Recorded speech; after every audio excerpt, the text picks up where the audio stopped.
Sahabat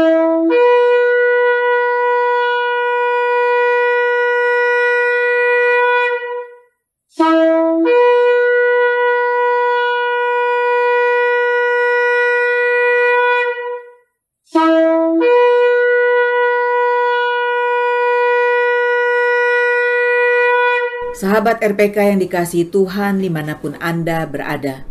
Shalom Beshem Yeshua HaMashiach. Salam sejahtera dalam nama Yeshua HaMashiach, dalam nama Tuhan Yesus Kristus Juru Selamat kita. Selamat mengikuti siaran Tekiyah, Telaah Kata Ibrani Alkitabiah bersama Gembala Benyamin Obadiah, Ketua GKMI Gereja Kehilat Mesianik Indonesia. Tekiyah adalah cara peniupan syofar seperti yang didengar tadi. Siaran Tekiyah dimaksudkan untuk menggali kebenaran Alkitab dari bahasa dan masyarakat Ibrani yang menjadi persemaian tumbuhnya iman Kristiani kita yang berasal dari tanah perjanjian Israel di Timur Tengah. Saudara dapat mengajukan pertanyaan ke 0812 9912 430. Shalom Pak Ben. Shalom Wira, shalom sahabat RPK dimanapun Anda berada. Hari ini kita akan membahas kata Ibrani ra'ah. Dalam bahasa Ibrani dieja resh, alef, he, dibaca ra'ah, artinya melihat. Ra'ah, melihat. 1 Raja-Raja 19 ayat 2-4.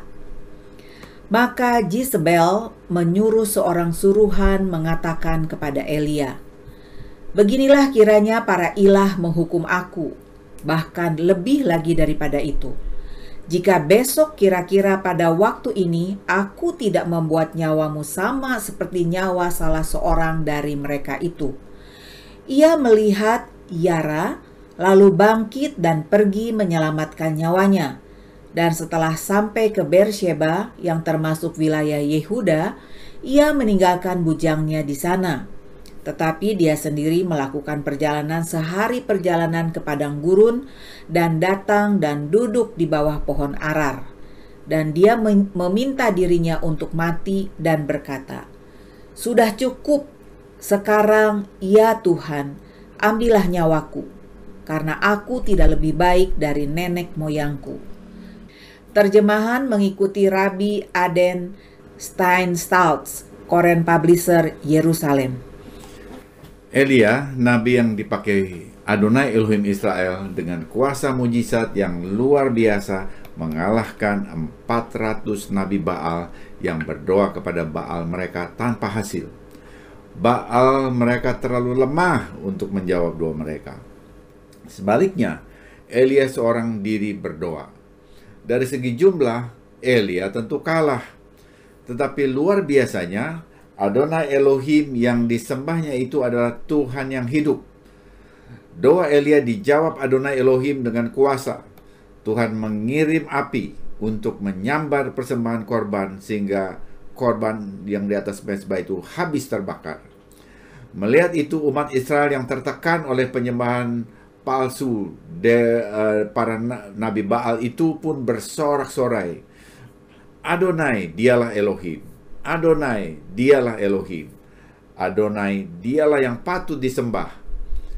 Elia pun segera memerintahkan untuk menyingkirkan para nabi Baal sehingga rakyat membunuh mereka.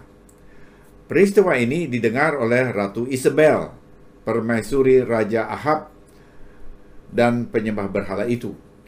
Dalam kemarahannya karena kehilangan 400 nabi Baalnya, ia mengirim pesan ancaman bahwa sama seperti nabi Baal yang dibunuh, Elia pun akan mengalami nasib yang sama. Ia akan dibunuh dengan pedang. Saat Elia melihat bahwa Isabel bermaksud memotong kepalanya dalam waktu 24 jam ke depan, ia pun bangkit dan melarikan diri untuk menyelamatkan nyawanya. Ia lari ke Beersheba dan ia duduk di bawah pohon arar. Dan dia meminta dirinya untuk mati dan berkata, "Sudah cukup. Sekarang ya Tuhan, ambillah nyawaku, karena aku tidak lebih baik dari nenek moyangku." Ini satu peristiwa yang perlu kita cermati. Elia adalah nabi yang dipakai Tuhan dengan penuh kuasa. Ia tegar menghadapi 400 nabi Baal laki-laki. Tetapi heran, terhadap ancaman seorang perempuan, ia takut sampai melarikan diri menyelamatkan nyawanya. Bahkan ia sampai meminta untuk mati kepada Tuhan. Bisa begitu ya? Ancaman seorang penguasa wanita ternyata telah membuat seorang nabi sekelas Elia menjadi gentar sampai ia minta mati. Ya, secara rohani kecenderungan semacam ini dikenal sebagai roh Isabel. Dalam bahasa Inggris, Jezebel Spirit.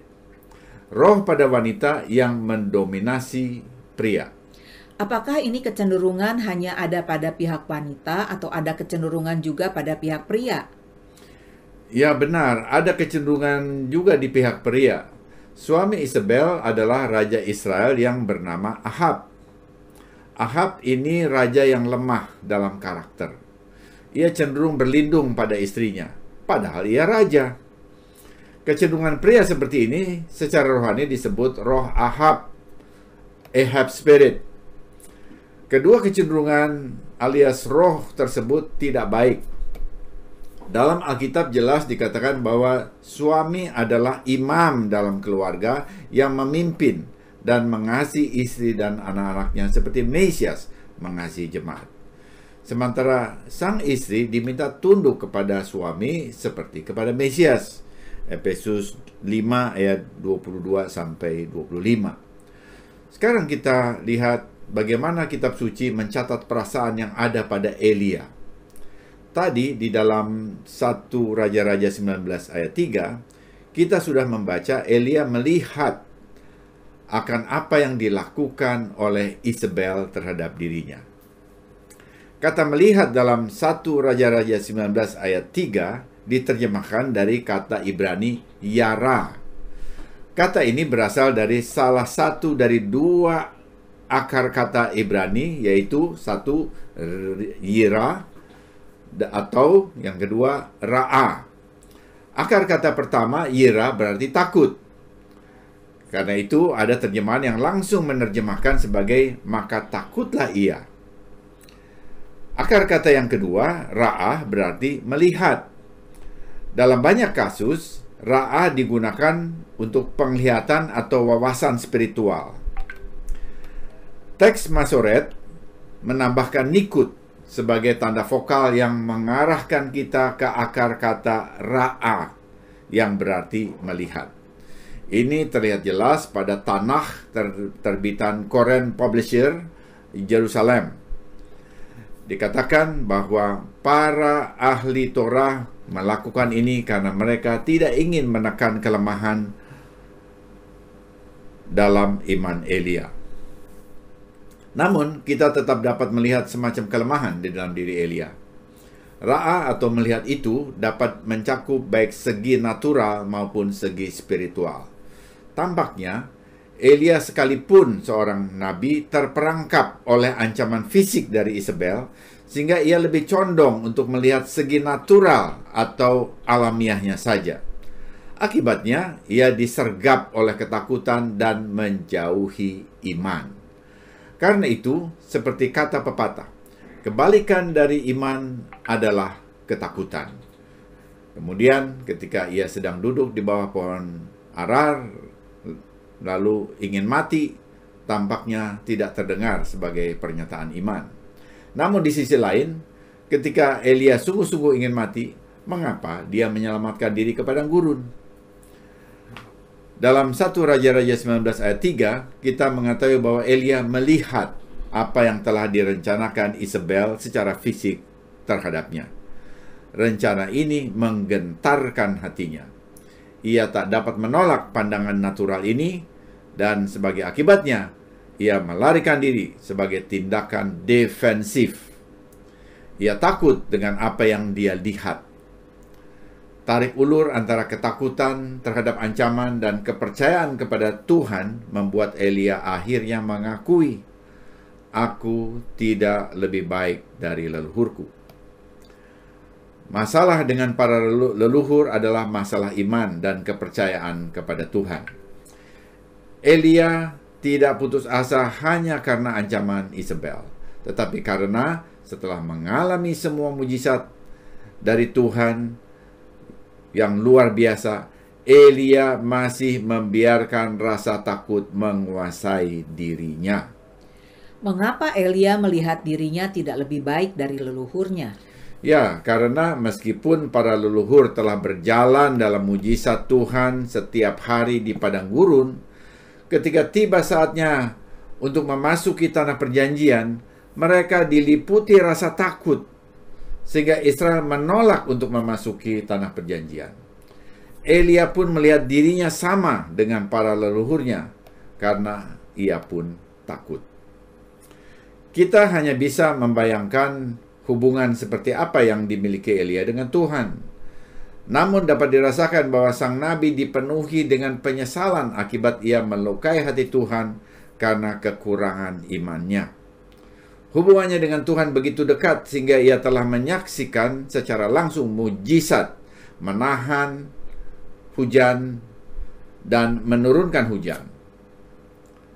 Keajaiban pengadaan roti dan daging yang dibawa oleh burung gagak kepadanya. Mujizat api turun dari langit, dan banyak lagi yang lain. Namun ia masih membiarkan rasa takut menguasai dirinya.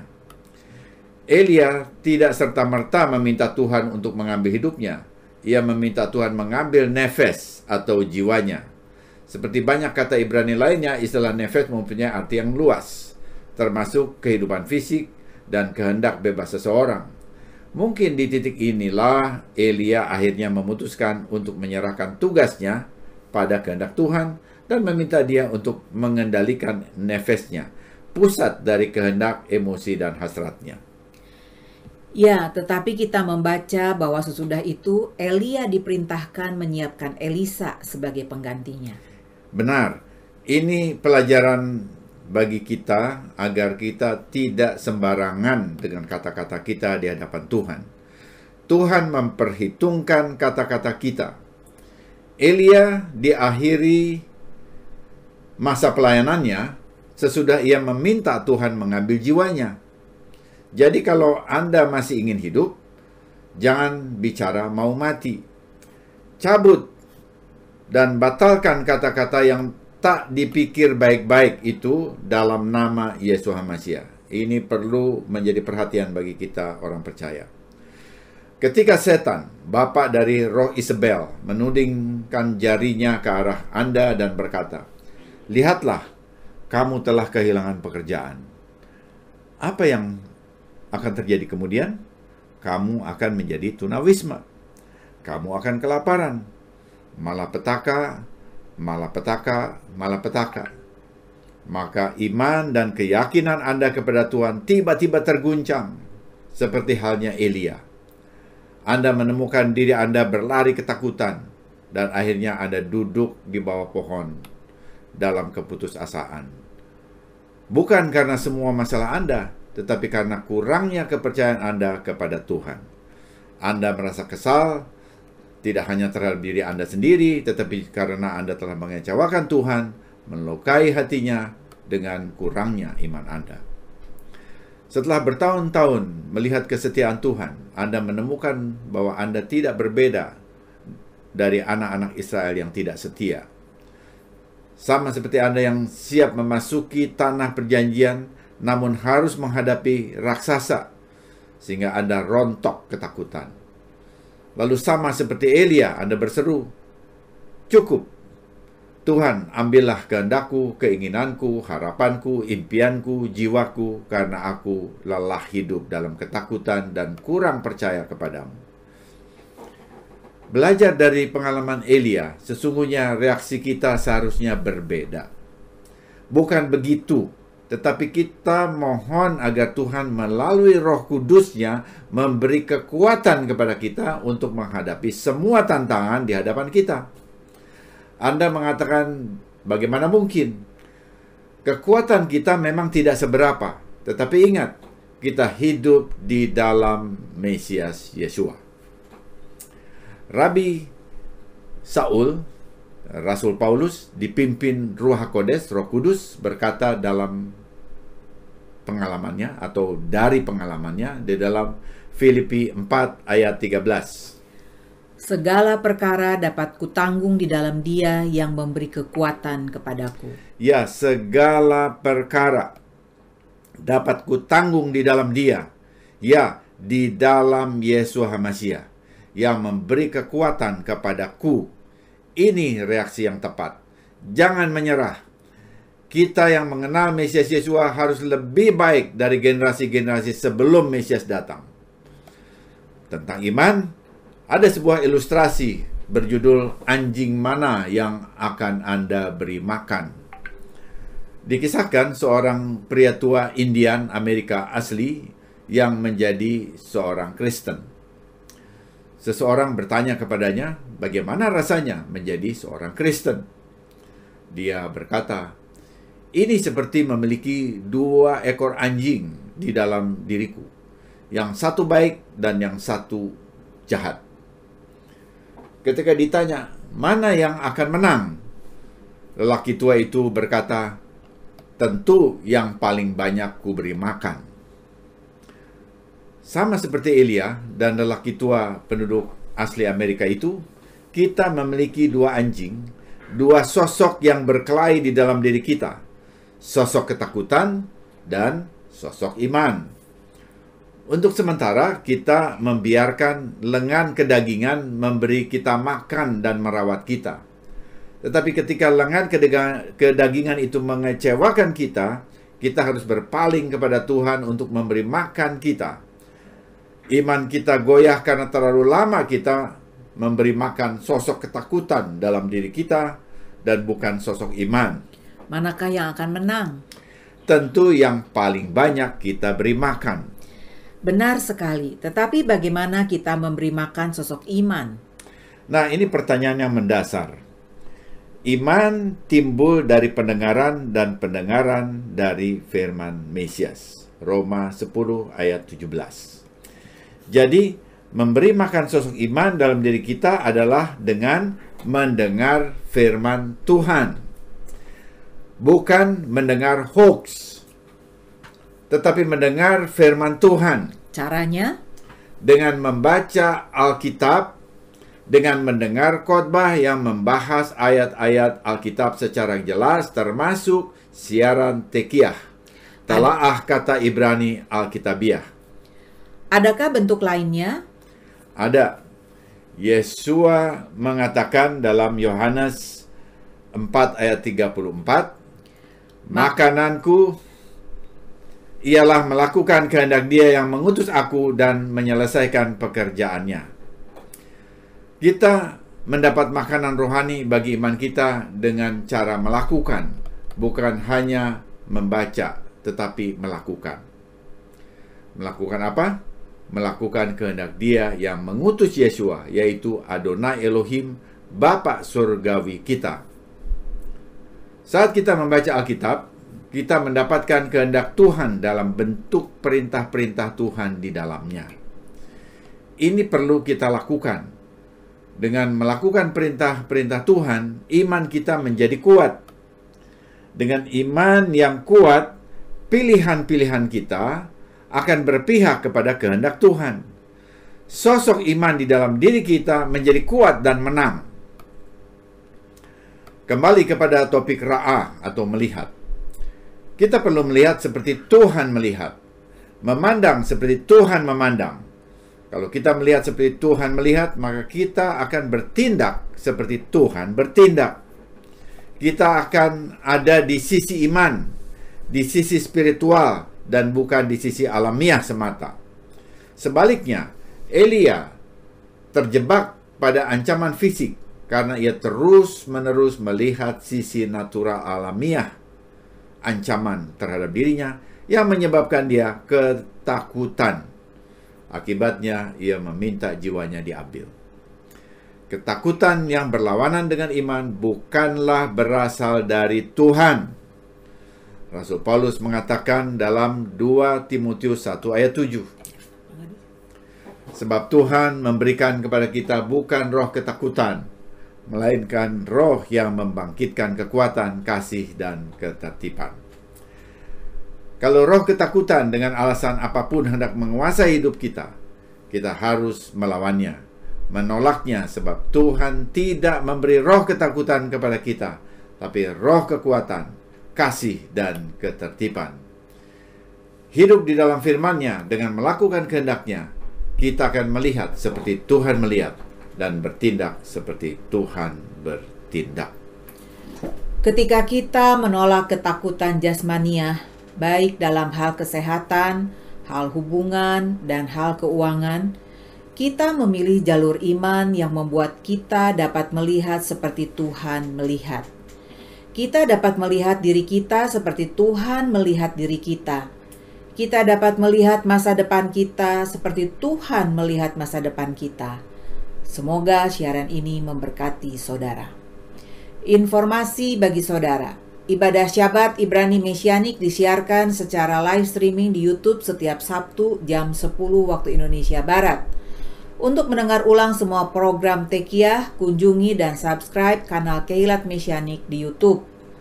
Bila saudara diberkati oleh siaran Tekiyah dan mau kembali memberkati siaran ini, saudara dapat mengirimkan dukungan dengan menghubungi Happy di 0811 910 814.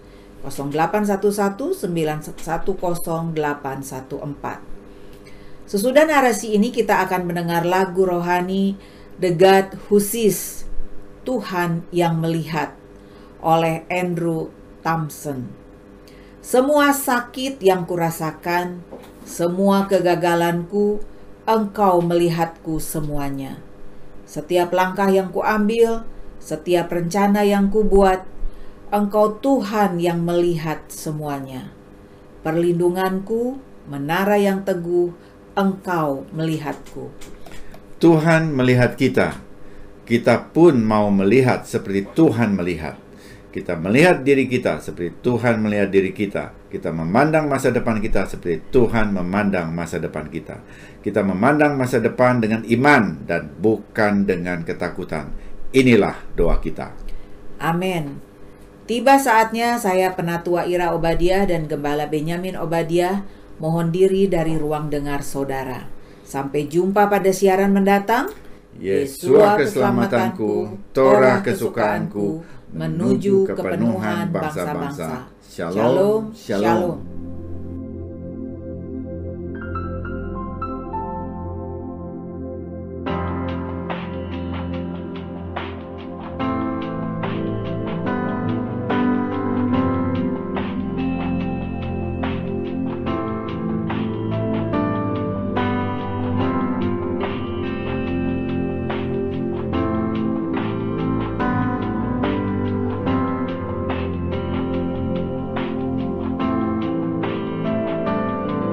Every circumstance, in every turn and run, you have heard the cry of my heart. In every pain so real, in every time I failed, you have had your eyes on me. And you are the God who sees. You are the God who sees. You are the God who sees everything. You never let go of me through time and eternity. You are the God who sees everything. Oh. In every step I take, in every move I make, you hold my future plans in your heart. As I submit to you all that you ask me to, your promise comes alive in my life. You are the God who sees. You are the God who